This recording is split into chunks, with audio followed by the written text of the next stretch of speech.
Early in the morning, while Jesus was teaching at the temple, the scribes and Pharisees presented a woman they claimed to have committed adultery. Attempting to trap the Savior, they ask what should happen to the woman. The Master's response teaches us a powerful lesson of both justice and mercy. According to the law of Moses, the act of adultery was punishable by death, by stoning. The death penalty was also prescribed for several other types of sins, including persistent disobedience to parents, breaking the Sabbath day, and blasphemy, among others. Today, the severity of the punishment might seem archaic and overly harsh. However, a better understanding of the law reveals that it actually provided both justice and mercy in a masterful way, unmatched by even our own modern legal system. Before anyone was punished, the accused would be tried before the Jewish leadership, where at least 2 witnesses must testify of the wrongdoing. If the verdict was guilty, the witnesses who accused the person had 2 options. First, while still being guilty of the crime, the person could be forgiven by the witnesses, thus receiving mercy. Their life is spared. If the witnesses refused to forgive, they were required to cast the first stone. The punishment of death would be required at the hands of the witnesses. They could not just stand by and watch. If the accusation was later discovered to be false, the witnesses could also be stoned to death. In the Old Testament, mercy was the outcome in almost all instances where the law required capital punishment. For example, King David's son Absalom was allowed to live even though he had tried to overthrow his own father's kingdom and take the throne. If stoning had been chosen every time a child disobeyed a parent or an Israelite failed to keep the Sabbath day holy, very few, if any, Israelites would have remained. The law, in essence, teaches the severity of disobeying the Lord, while also teaching the importance of being merciful, fulfilling both justice and mercy. Now let's focus on the Pharisees' accusation of this woman. Typically, when adultery occurred, both parties were tried before the Jewish leadership. The woman's husband would then decide whether to forgive the immoral act or cast the first stone. In this instance, no mention is made of either the man the woman was supposedly with or of her husband.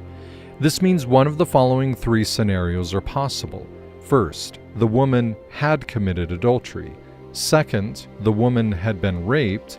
Or third, the woman was actually innocent and thus falsely accused. Whatever the case may be, this woman is not receiving a fair trial according to the law.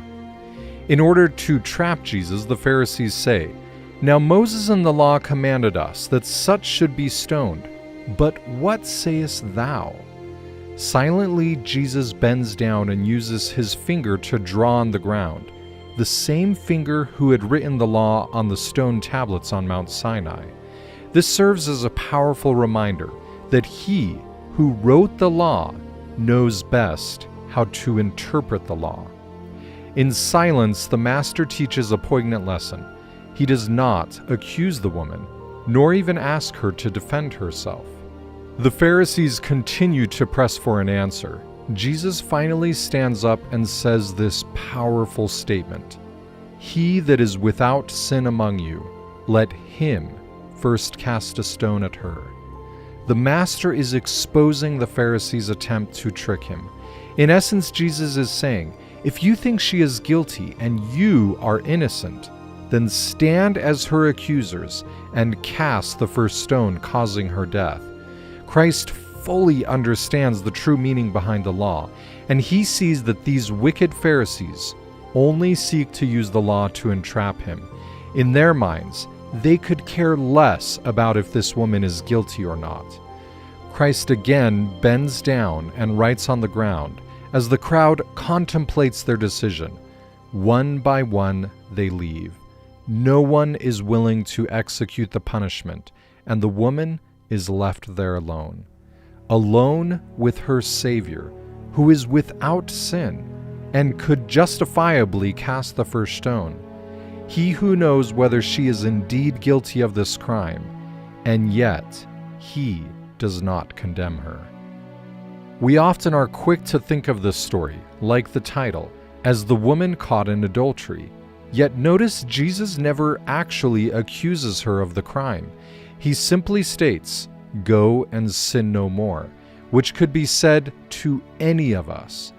Though we don't know if this woman has simply been falsely accused in order to frame Jesus, perhaps the Pharisees, knowing the truth, held an unfair trial to trick Jesus into accusing an innocent person. In the end, we don't know if she is guilty or not, but it would be wise to follow the example of the Savior and leave judgment to Him. As we read this story, it can be helpful to look for ourselves in the text of the events. Sometimes we might be like the Pharisees, quick to make an accusation or attempt to entrap others. Or maybe we might be like the members of the crowd, embarrassed and withdrawn when we recognize our own sins. Or there may be times when we feel like the woman, alone, unsupported, treated unfairly, and in desperate need of mercy. But among those who stood on the steps of the temple that early morning, no one stands as a greater example to emulate than the Savior. If Christ, being without sin, is unwilling to accuse the woman and cast the first stone, should not we, in our sinful state, do likewise? Should not we, like our Savior, lift each other up and offer a hand of mercy? This will not be the last time these same Pharisees will seek condemnation without a fair trial.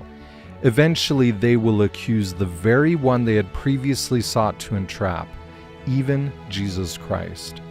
Unlike the woman accused of adultery, he will not receive mercy. The Pharisees will chant, "Crucify him." Christ willingly submits and dies on the cross. Innocent of all crimes the Pharisees falsely testified he has committed. He does this so that we, who are sinners, can receive the very same mercy that he had deserved. And just like the woman, who possibly had been caught in adultery, we too can go free, thanks to the loving sacrifice of our Savior.